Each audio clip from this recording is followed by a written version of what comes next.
I think one of the things that I'd like to do today, a little bit first, is give a little overview, show a video after a little bit, and then engage with some conversation. One of the things that you will, that is really very strongly on my heart, and I think something that is widely underreported still, even in development thinking, is the entire issue and challenge of urban slums.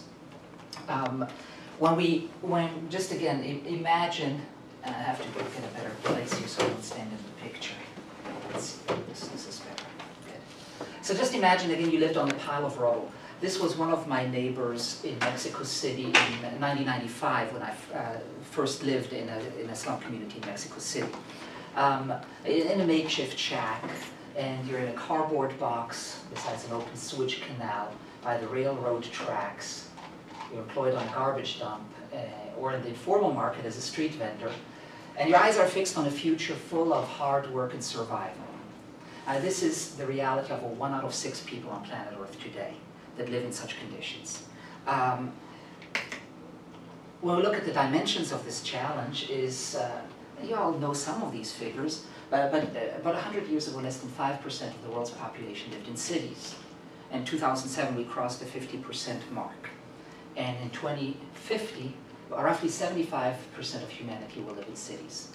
So this is the first ever urban century, of the human species, and which brings a lot of interesting challenges with it.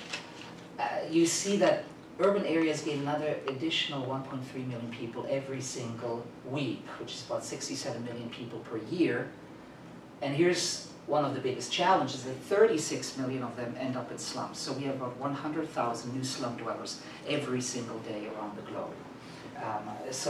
Cities are growing tremendously. Of course, growth won't happen here, which is one of these beautiful posh suburbs of Mexico City. It won't even happen here, with a lot of the condominiums and where the professional class lives. It mostly will happen here in the poverty belts in cities around the world. That's where the growth is occurring. Just to show a little bit of that growth in that picture. This is Tepalcates, the community I live in on the northeastern side of Mexico City. I live right here. It's a vast and large squatter and slum settlement. You can see the sides is still quite empty, right? No buildings up, and you just look at this, sorry, it's resolution not good, but all built up. This is within the course of 7-8 years. So we live this, we see this. I could take you down some streets and say, hey, 2 years ago there's nothing here, and now it's just blossoming and growing. 2003, the number of slum dwellers was estimated about 1 billion people. Well, 3 United States, 1 in 6 again. But as the projections go, is that by 2030, in just another 16 years, about 2 billion people will be living in urban poor communities. And so we're talking at that point, 1 in 4 people on planet Earth that are moving and growing and becoming part of this fabric of urban slums. There's some statistics, they come from UN Habitat and the Johns Hopkins Center for Population Growth, which are saying that it could be, if the trajectory continues the way it's going, that in a generation by 2050, up to 50% of the world's population could be living in urban poor communities. Now this may be alarmist, this may never come true, but it comes from some serious sources. And unless the Book of Eli, if you've seen the Denzel Washington movie, comes true, right? Unless that happens, this is the future of our world. This is where we're moving. This is where we're going as a species. And so at that point, 1 in 2 people may be living in an urban slum. The World Bank, as a result, says urban poverty will be the most significant and politically explosive problem of the 21st century. It is one of these issues that our generation is facing, the generation after us, which is right up on top there with how are we dealing with clean energy, how are we dealing with issues of water and access to water. But the problem with urban slums is it's not a single issue. It's not just an epidemic where you find the virus and try to treat the virus. It's so complex and multifaceted. It's hard to put your hands around. And so it creates a lot of social problems, which then of course have regional and wider ramifications. I think just 1 second of where are many recruits being brought out of that help some of the insurgent movements in the Middle East. A lot of them come from the slums of Damascus, of Cairo, of Baghdad, of Riyadh, etc. That's where they're recruited from. And we look at the northern part of Mexico, which is adrift in the drug trade. And where do the foot soldiers come from? A lot come from these urban poor communities. That's where they're recruited from. And so it has much wider ramifications that affect geopolitics. At the same time, I'll put it this way, urban slums is the fastest growing mission field if we want to see it as an area where the church is or is not present yet. By the sheer growth of the population, it's where a lot of mission activities and opportunities present themselves, but still many Christian NGOs, missions organizations still concentrate their efforts in rural areas and mid-sized towns. I just want you to make a little mental exercise for yourself. And just think of all the organizations and Christian missions agencies that you know. And make a mental note, what percentage of them actually work in urban poor areas? And I'm almost sure it won't go, unless you're really an urban person, it won't go much beyond 30% of what you know. The latest figures I have from World Vision, which is from 2010, is that only 21% of their total funding went to urban poor areas. And the rest still went into rural areas and smaller towns. With a strategy that was enacted in the late 80s, early 90s, in terms of saying, well, how can we stem the flow of people moving from rural areas into cities? It's a great strategy. The problem is the tipping point has been reached and it's over, and there's no stopping people from moving to the city. It doesn't mean those strategies are wrong and not needed, but in the end, the poor have moved in many countries to the city. And World Vision itself is really rethinking its strategy and saying, how can we allocate more of our funding and our priorities into urban poor areas? But it's still something that is lagging behind in light of the immense challenge that cities pose to people. And so we have this domestic violence, this poverty, systemic injustice, spiritual emptiness that cripple the God-given potential of hundreds of millions of families living in slums around the world. It's a plight that cries out. And so the question really is, when I look at this, I work in Mexico City, but I'm part of a much more larger global narrative. And so the question really arises, how do we respond? What does our faith have to say to this? And I think the journey we've been on is really trying to find answers to live out that faith and find solutions to this overwhelming issue. Because in many ways, if I look at this, and many responses I often get, well, it's just too overwhelming. Let's just do this little thing here, right? Let's help these kids or these youth and do this project, and that's really all we can do. There's not that much more we can do. And it challenges my faith. Because in the end, if this is really all my faith has to offer, what God do I finally believe in? Or do I believe in a God that wants to bring sustainable long-term transformation to a huge global crisis? And what would that look like? So I've just thrown a number of figures at you, right? Maybe you're overwhelmed by them, maybe not. When you think about, and I'd just like to do that little mental exercise with you, think that you're called to start a new organization and new work in an urban poor community in some developing nation, whether it's in Mogadishu, whether it's in Nairobi, whether it's in Lagos, whether it's in Delhi, or whether it's in Tegucigalpa. Just think you've been called to start an organization, a ministry, a work, a business, whatever it is, to try to start addressing some of the challenges that urban slums and the community in which you're working are facing. How would you go about that? Where would you start?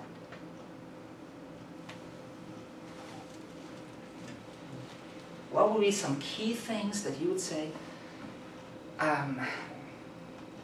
here's some places we need to get involved in. Where would you start? Conceptually, practically.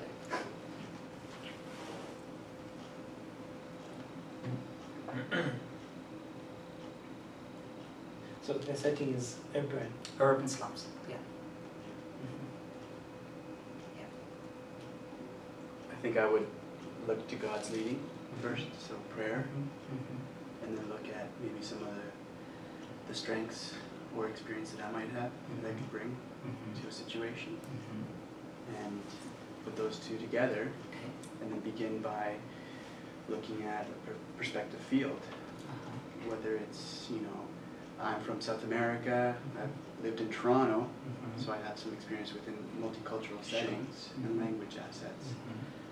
So that might be the first step, is to assess where God is calling me to go. And then some more practical components would be to study and to learn what are the issues, what are the assets that exist in that urban setting. Yeah. Okay, thank you. Anybody else? Where would you start? You mentioned the youth that are, well, essentially are looking for ways to become active, join, you know, have activities to do and stuff. You mentioned the ones joining, actually I don't know who they're joining, the ISIL maybe, or whatever, the Young Fighters. Okay, yeah, exactly. Different insurgent groups, exactly. Yeah, different insurgent groups. Maybe you can identify why they're doing that, meaning there's no other opportunity, and they want to do something meaningful, and that ends up being their. Yeah. So the point is maybe the idea would be to work with youth, with young adults. Okay, that's where you would start. I think so. Good. What would you say? I agree with Chris that it's really important to pray and like seek God's guidance. But I think it would also be important to really move there and be with the people and establish relationships and just gain a heart for people step by step and establish relationships.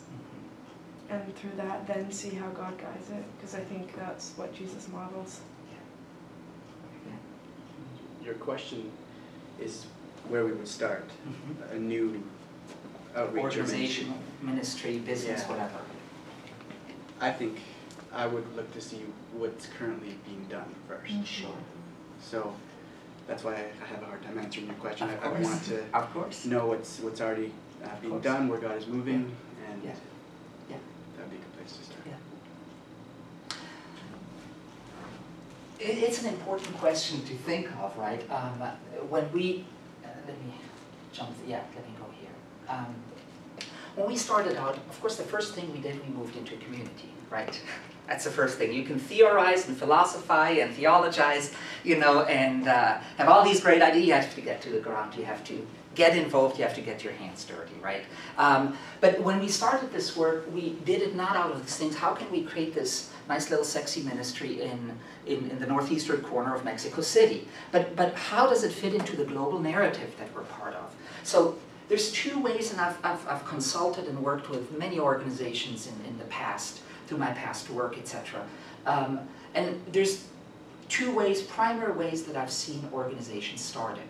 Both are valid, both are good, you know. But the first is more, here's a problem, here's a need. What can we do about this, right? And so, okay, I think I can bring this. I think you have those gifts. I know this other guy who has that, and that woman can bring those talents in. We have these networks and these resources. So let's go do something about this particular issue in this particular geography, right? And start addressing that. That's how most organizations start. Good intentions, goodwill, good people, sacrificial service. And great things happen through that. But oftentimes what happens with that approach, not always, but often, the approach remains geographically limited to that particular area, to that particular need, to that particular population, right? we decided to take another route and start with another question. And the question is more, what will it take to bring about transformation in urban slums? So when my wife and I, another young woman from Zimbabwe and a woman from Switzerland, we started this work, we moved into a slum community.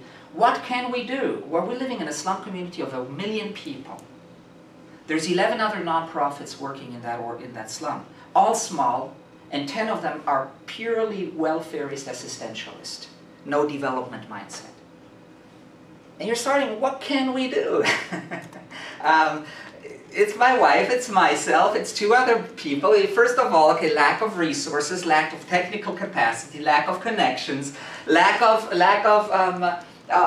networks, you know, and so forth, and most of all, lack of time. How many times have I asked God for 48-hour days? And He just doesn't want to answer those questions. That's prayer, right? So all these lacks, you know, when you start looking, it's like, what can we really do? Well, we can do this small little thing. We're not satisfied with that, but more that other question, what will it really take to see sustainable transformation happen in urban slums? What will it take? I just want to throw that question at you again. What will it take?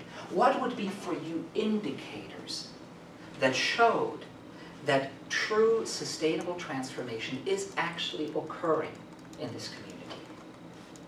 What would be some indicators, some signposts for you that would say, this is what we ought to be looking for if we want to see transformation happen? That's what it'll take. What do you think? Just throw some things at me. Yeah. Figuratively. Yeah, I think when there's a transformation which is people-driven by the local people Sure. that are driving it. Okay, Yeah. great. So very important, it'll take local participation and, citizen involvement. Yeah. Very clearly. When that starts happening, you see, okay, that's a sign that transformation could be occurring. What else would it take? What do you think?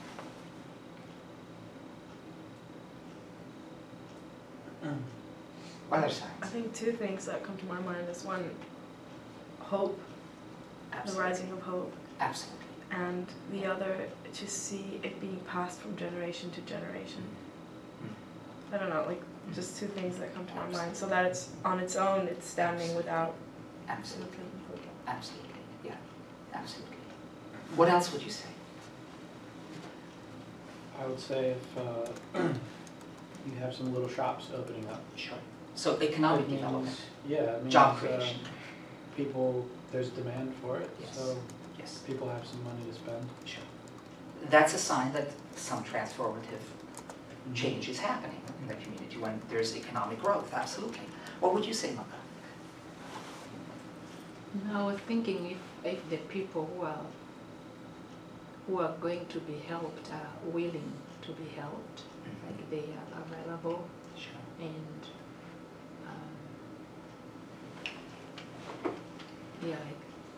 like they are ready to be helped. Yeah. Yeah, I will see if there is a possibility of that. Sure. Sure. Well, we could go into many things. An educational system that actually teaches kids to think. In most of the countries, well, I grew up in Ivory Coast, and I'm seeing now Mexico, and I was in many other countries, the way you teach kids is memorize, right? Well, that doesn't create critical thinking, right? And it's actually very, very nice for those, the political class and those in power, because they don't want any thinking people. And to bring about transformation, there's a clear sense, an educational system that brings a life-altering and life-changing vision. That's a critical sign of transformation. A healthcare that is available. Right? That's a sign of transformation, that people are not thrown in a new debt cycle with the next accident or illness that they're facing. Another sign that we would have exactly the economic development, the citizen participation, right? Systems that would actually work on behalf of the poor and not use the poor as a business model to extract more money from them. All the corruption that exists in that. When you see those things starting to change, you start to see, okay, there's some real transformation occurring. A drop in violence, whether it's domestic violence, sexual abuse, or community violence. when those things drop, you start seeing something is occurring here, right? There's a new vitality to the community. So one of the things when we started out with our organization is looking at a couple of key factors. I've seen many people, again, go in with many good intentions, doing good things. But if you want to see change, long-lasting change, you need a good change theory. You need a good theory that sustains and gives you a basis, even though it's just a working theory, of how does change actually occur? And how can change occur sustainably? Let me put this one out. Do you know what the World Bank's definition for extreme poverty is? What is it? People who lives less than $1.25 per Precisely. day. Precisely. Everybody who lives below $1.25 a day is considered a person in extreme poverty. Now, okay, if that's your definition of poverty, what solutions are you going to try to develop to address this issue that you've defined? Economic solutions, industrial growth, some good governance structures. So that's what the World Bank has been investing billions and billions of dollars into. Not everything has been bad. I'm not one of the guys that demonizes the World Bank completely. But a lot of money has been wasted. Because you start from a faulty definition. So your theory that undergirds what you're doing is limited. So one of the things we started out with as well is like, we need some really concrete handles because urban poverty is huge, ambiguous, complex. We need some handles to give us some idea. How do we even go addressing some of the issues? So we're not starting with a shotgun approach, right? Oh, here's a need, boom, there's another need, boom, and you get wasted and burnt out very quickly doing that. But how do we go about it strategically, intelligently? And so we came up, in our case, with 5 different core definitions of what we mean by urban poverty, how we define urban poverty. And that helps us, in some sense, get better handles on how do we even go about addressing it. That's the first core definition and exercise we thought we needed to do. The second one is, how do we define transformation? How do we measure transformation? It's a beautiful word, right? But what does it mean? How does it look like, right? How can you tangibly touch it? And so in our case, we came up with 10 signs. That these are signs and signposts that show us the community is in a process of transformation. You can come up with 12 or 15 or 8, right? We came up with 10 that made sense to us. What are some of those? I don't have them up here, unfortunately. Actually, let me just do this. That's quick. I can do this, and so I don't have to.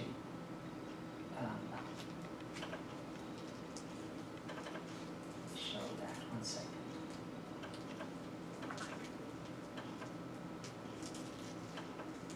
There we go. So one of the signs that we have is there's faith community, an increased growth and participation of faith communities in holistic change. That's a sign. I lived in North Philly in West Kensington when I was studying here. And there's 36 freaking churches on almost every street corner in a 4-block radius. And what impact are they really having? So it's not just churches, it's what kinds of churches, right? But churches that start engaging their community. That is a sign for me that transformation is occurring. Because the church has a message of hope, has a distinct narrative, and creates community. Apart from a political power structure. Another sign would be mental freedom, increased spiritual, psychological health, freedom from destructive patterns, whether that's addictions, whether that's pain and trauma that people are just buried under, and unless you walk that through, you always hit a glass ceiling. But once that glass ceiling is lifted, people become liberated, are able to dream and think and be creative once more. It's another sign of a transforming So community. how would you measure that? Like, you might measure it by saying, less people are addicted to Sure. substances, right? But, Sure. but how else would you measure that, or would you establish? As benchmarks. Yeah. Yeah. I mean, I would say one of the indicators that we use to measure this particularly is saying how many we're working particularly in this with women who have been traumatized by violence, abuse, etc. How many women, before they enter into our intervention and walk with us through, are basically huddled up in their home and have no relationships with others outside of their home that are deep and strengthening? And how does that shift over time where their world opens up again and they start taking initiative in being in relationships with others and venturing out of their home and doing things that they never did before, because before they were only at their home, kind of huddled up. That would be one indicator for me, right? That shows how that freedom actually leads to action. And those women then become engaged in the community and start to seek solutions to address the issues that their community is facing. Whereas before, they're kind of isolated. Yeah. Does that make sense? Mm-hmm. Yeah. Another indicator that we would say is, again, learning that empowers and improved accessibility to life-enhancing education. That can be all kinds of education, informal, formal, etc., right? But that promotes critical thinking, that promotes people to start envisioning a different future. That kind of education. When that starts occurring, you can see changes going to occur in this community. Another sign is healthy habitat for all, and that includes, again, the housing stock, the environmental and community health, public health, but also environmental factors that are out there. One interesting sign that the World Health Organization has come up with, what's healthy green space, square footage of green space per population. And so they've come up with these figures of just saying, okay, this much green space per population is more ideal. And so, okay, when you have big slum communities without any green space, what effect has that on your children, on you, on creative development, right? Another sign would be wealth creation at the bottom. I don't think I have to go into many of that, but just opportunities to achieve economic sufficiency. Whole families is another sign, right? Decrease in domestic violence, decrease in sexual abuse, decrease or augmentation in healthy two-parent families where it's not just single-parent families, right? Those would be all indicators that go to that. Very important one, strong civil society, community participation, citizen participation, organization among people, holding government accountable to what they're supposed to be doing. When that starts occurring, you can see something is transforming. And finally, another one, deepening reconciliation, improved relationships between the rich and the non-rich, but also between the very poor. The systems that work. If you have an educational system that starts to work for people, that's something good. If you start to have a municipality infrastructure development plan, a municipal development plan that actually takes into account what people are thinking and wanting, that's a sign that the system is starting to work for the people. And finally, healthy reproduction. We measure that sign. How many new leaders are being trained with a vision for transformation, you know? What of these things are actually scaled and reproduced into other areas? Those are all signs of transformation for us, and maybe you feel overwhelmed or not by all these things, but in essence, from our perspective, this is what it'll take to see sustainable transformation happening. And it gives us a framework to say, okay, how do we go addressing this?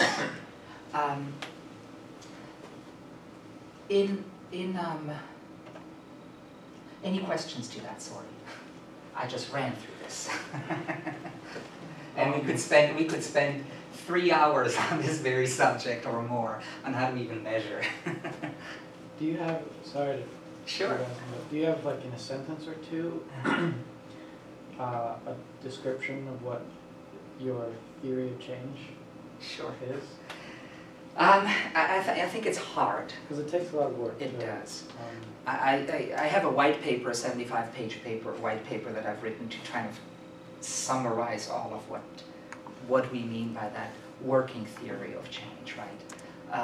The components that are needed towards towards that. But I think, again, part of it is the definition of transformation, how we move to that. The other piece is, and one other component is, again, how we define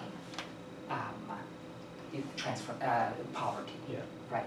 And those core definitions help them build kind of a skeleton for the change model. Yeah. So our change model, in essence, again, we look at 5 core beliefs about urban poverty, which then have led us to develop 5 focus areas.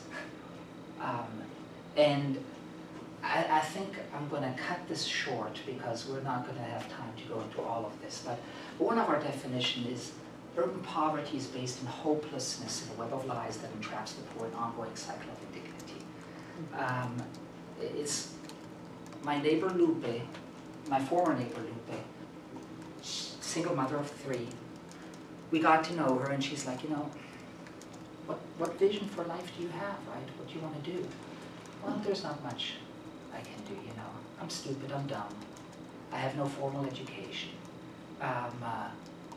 There's really not much I can do. I can survive and maybe my daughters will have a better future, but that's all there is. Again, I understand Lupe's background, right? And at age 14, her dad sold her to a guy to settle a business debt. And she was a sex slave from 14 to 21. And during all those years, she was throwing many words that you're a tonta, an idiota, and a stupida, you know, a stupid, etc. She internalized those things.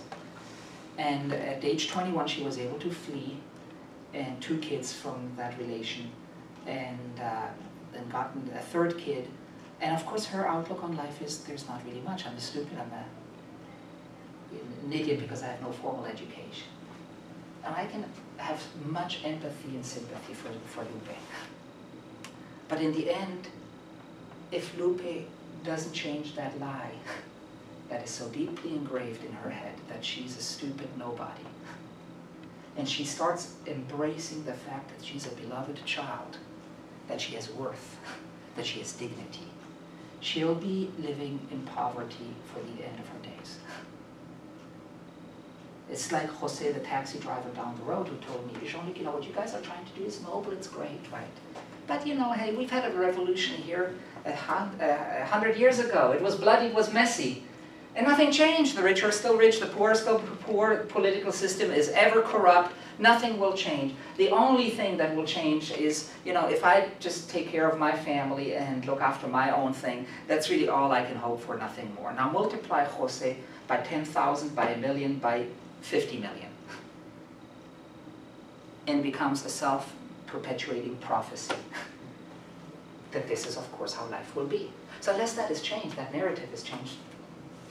And of course, the World Bank never goes after these things, but they're so deeply ingrained in people. So people can have water, they can have economic opportunities, but if those things are not addressed, it's going to remain. So we plant churches. Go ahead. Sure. I have a question on that. How do you go about changing culture or worldview? Because I believe, even in my country, where people were predominantly animistic, they believe that the gods already fashioned, determined their fate. So there's hopelessness. There's nothing you can do to change your fate. Absolutely. Whatever you do, if the gods never intended for you to, you can never succeed. How do you about it? It's such a hard work, and I wish we'd have 4 hours to start to theorize over that. I mean, in essence, there's this quote, you know, by Ivan Illich. He became famous in the 70s, wrote a book called The Deschooling of Society. And one of his main theorems was that he says, how do you change society? Is by violent revolution or gradual reform? He was asked, you know, the kind of 2 things that many people talk about. He's like, neither. You tell an alternative story. And I think that's the core piece of where the Christian narrative can make a difference, of trying to start to show people a different narrative and outlook on life, but a lived narrative and outlook on life and it takes a few to start believing in it, because many don't.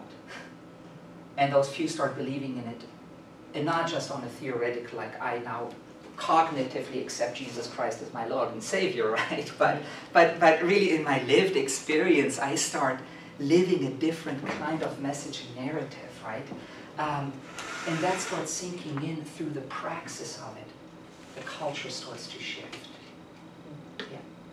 I want to show you this video because I think it plays to that. And I think we have another 9 minutes. I won't get through this, of course, because there's 4 other definitions of poverty and how we go about addressing them. But we plant churches, we work with existing churches to get them out of their 4 walls to start addressing the community needs. We do trauma recovery. We do community, youth leadership development, life skills development. In our projects, we work with about 2,000 youth so far. We work with children, we work in community health. We have about 3,500 people in our preventative health efforts. We do economic development. And really this one other key is urban poverty, in essence, is a breakdown of relationships.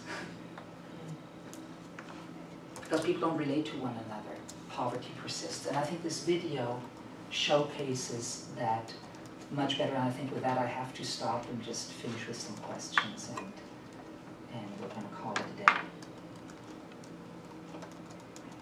Poverty is one of the fastest growing and most pervasive challenges of our century. It is complex, multifaceted, and requires a holistic approach. With the goal of creating transformational change in urban communities, Conexión Mosaico has developed a change model that utilizes strategic interventions to address the roots of urban poverty. Conexión Mosaico is the umbrella for 3 distinct organizations. The first arm, Comunidad Mosaico, addresses spiritual transformation by planting and equipping churches that will not separate evangelism from social action. The second arm, Transformación Urbana, addresses urban poverty through research, community development, and advocacy. These projects are designed to empower entire communities and develop local leaders. The final arm, INCREA, creates and manages economic and business development initiatives that create jobs and generate revenues for our other social ventures. Through these strategic interventions, we work to create whole and healthy communities. Communities that address spiritual poverty, emotional poverty, material poverty, educational, social, and environmental poverty. Because in the end, we believe that healthy communities develop healthier cities, and healthier cities can change the face of urban poverty. So what does this look like? Fortaleza, a project within Transformación Urbana, is putting this into practice. Fortaleza lo que hace es identificar junto con la comunidad y ver el potencial de la comunidad para poder explotarlo.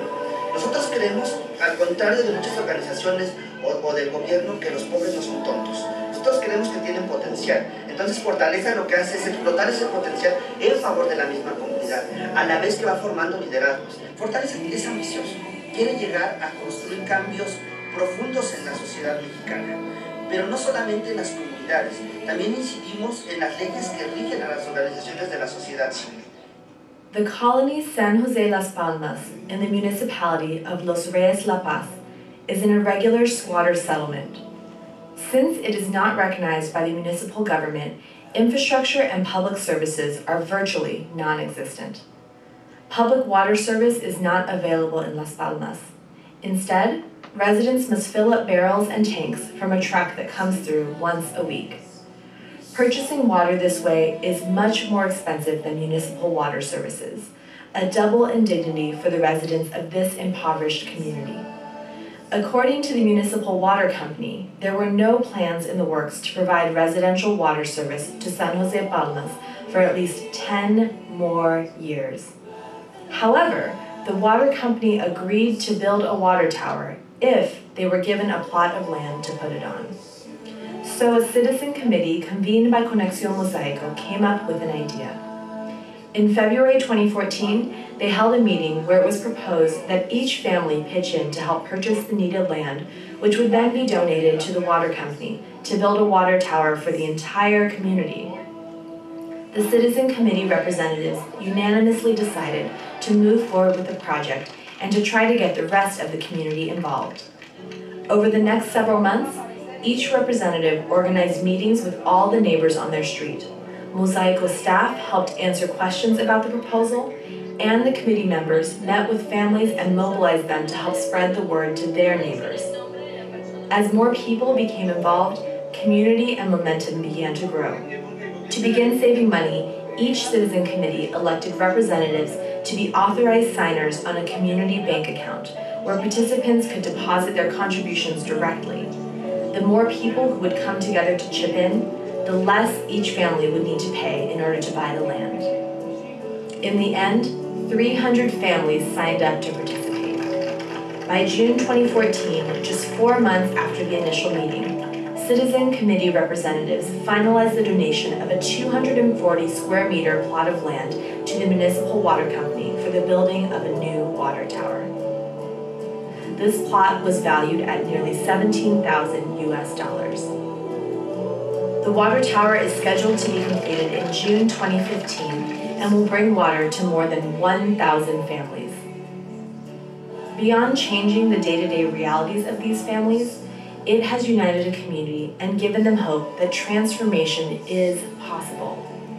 At Mosaico, we believe that as people come to understand God's desire for them to live with dignity, they become change agents who work to advance His kingdom in their own communities.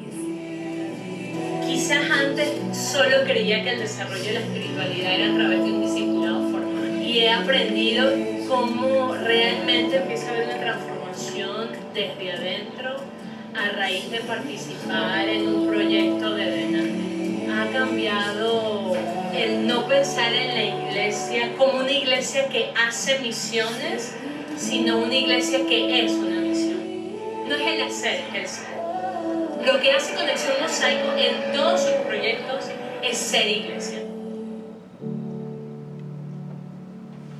There's one story, right, of how such a process happens. It starts very small, builds relationships with people, builds hope. There's pushback. We got threats. One of our guys was beat up, our staff members, because we're affecting political interests. And you continue in that. Over time, people start realizing the powerful only have as much power as we give them. The chip changes. And starting to see themselves, we are created in God's image. We have value. We have something to offer. It boosts the ability to dream again. Particularly because now people that never have met before start building community. We've done these kinds of processes. We started in one city outside of Mexico City because it's made up of numerous cities, right, metropolitan area. We started 9 years ago in one city.